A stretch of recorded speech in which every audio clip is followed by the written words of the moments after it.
শ্রী শ্রী রামকৃষ্ণ কথামৃত দ্বিতীয় পরিচ্ছেদ 1885 23শে ডিসেম্বর। শ্রীমুখ কথিত চরিতামৃত শ্রীরামকৃষ্ণকে মুক্তকণ্ঠ। আহুত্বাম ঋষয় সর্বে দেবর্ষি নারদস্তথা অসিত দেবল ব্যাস সয়স্নৈব ব্রবিষিমে। শ্রীরামকৃষ্ণ মনির প্রতি। তিনি ভক্তের জন্য দেহ ধারণ করে যখন আসেন তখন তার সঙ্গে সঙ্গে ভক্তরাও আসে, কেউ অন্তরঙ্গ, কেউ বহিরঙ্গ, কেউ রসদদার। 10-11 বছরের সময় দেশে বিশালাক্ষী দেখতে গিয়ে মাঠে অবস্থা হয়।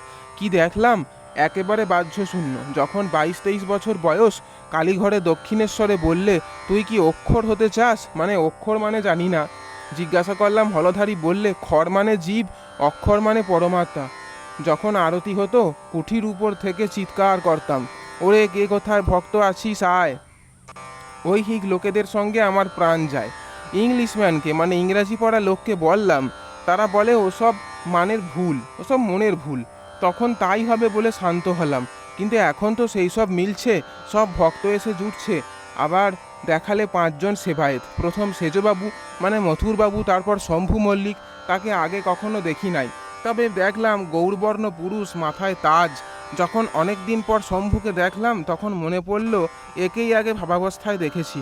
আর 3 জন সেবায়েত এখনও ঠিক হয় নাই, কিন্তু সব গৌরবর্ণ। সুরেন্দ্র অনেকটা রসদদার বলে বোধ হয়। এই অবস্থা যখন হলো, ঠিক আমার মতো একজন এসে ইরা পিঙ্গলা সুষুম্না নারী সব ঝেড়ে দিয়ে গেল। স্বরচক্রের এক একটি পদ্মে জিহ্বা দিয়ে রমণ করে, আর অধমুখ পদ্ম ঊর্ধ্বমুখ হয়ে ওঠে। শেষে সহস্রার পদ্ম প্রস্ফুটিত হয়ে গেল। যখন যেরূপ লোক আসবে আগে দেখিয়ে দিত, এই চক্ষে ভাবে নয়। দেখলাম চৈতন্যদেবের সংকীর্তন বটতলা থেকে বকুলতলার দিকে যাচ্ছে, তাতে বলরামকে দেখলাম, আর যেন তোমায় দেখলাম। চুনিকে আর তোমাকে আনাগোনায় উদ্দীপন হয়েছে। শশী আর শরৎকে দেখেছিলাম ঋষি কৃষ্ণের খ্রাইস্টের দলে ছিল। বটতলায় একটি ছেলে দেখেছিলাম, হৃদে বললে, তবে তোমার একটি ছেলে হবে।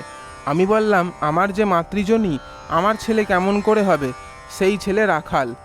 বললাম, মা, এরকম অবস্থা যদি করলে, তাহলে একজন বড় মানুষ জুটিয়ে দাও।